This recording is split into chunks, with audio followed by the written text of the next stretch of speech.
I understand how the economy works. I spent my life working in the real economy. The real economy? Thanks for staying with us tonight, folks. We need to focus big time on this. American workers are learning what Mitt Romney means when he talks about his experience with the real economy. Workers in Freeport, Illinois, where we did the show on Friday night, they are suffering from Mitt Romney's economy firsthand. They're feeling it. Now, we have been reporting on this show about the 170 Sensata workers who are losing their jobs. Romney's company, Bain Capital, controls Sensata. Bain's shutting down the plant and shipping the equipment and jobs overseas. Workers have been fighting the plant closure for months. 14 people have been arrested. Tonight, workers sent us this video. Sensata had told them that they could stay home with pay if they felt threatened by protests. Instead, a handful of workers walked off the job to join the protesters in a show of solidarity. They call their town Bainport. How appropriate. But there are a lot of Bainports all over the country. In fact, there are lots of towns and lots of workers who have been hit hard by Romney's company and what his vision for America is when it comes to the economy. Mitt Romney is an expert at closing companies and making a dollar. In fact, I would say that he is a pioneer. Let's take a look at the record. The Wall Street Journal reviewed 77 of the businesses Bain Capital acquired while Romney was in charge.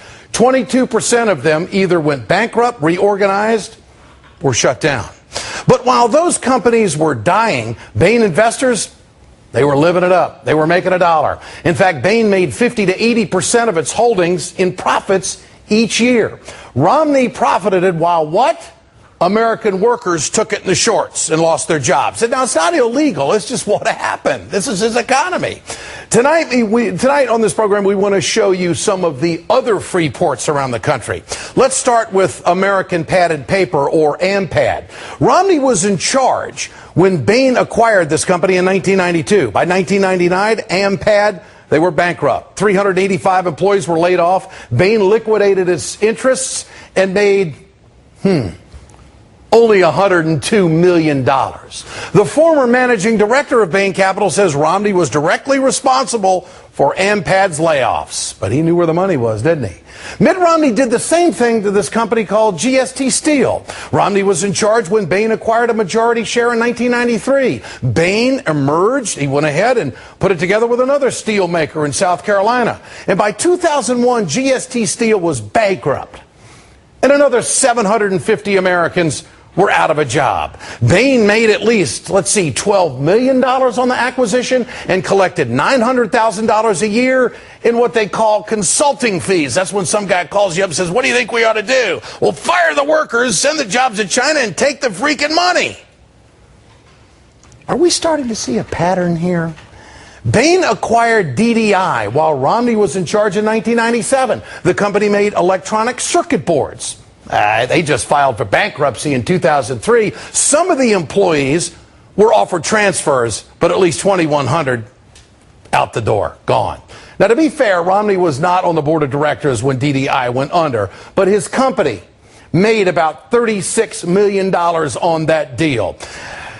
Cambridge Industries is also a good example of another company losing money while Mitt Romney was in charge. The model is, no matter how poorly a company does, Romney can still go in there with his boys and just make a ton of money and charge these massive consulting fees. Bain acquired Cambridge in 1995. It's an automotive plastic supplier. 5 years later, Cambridge, what'd they do? They went bankrupt.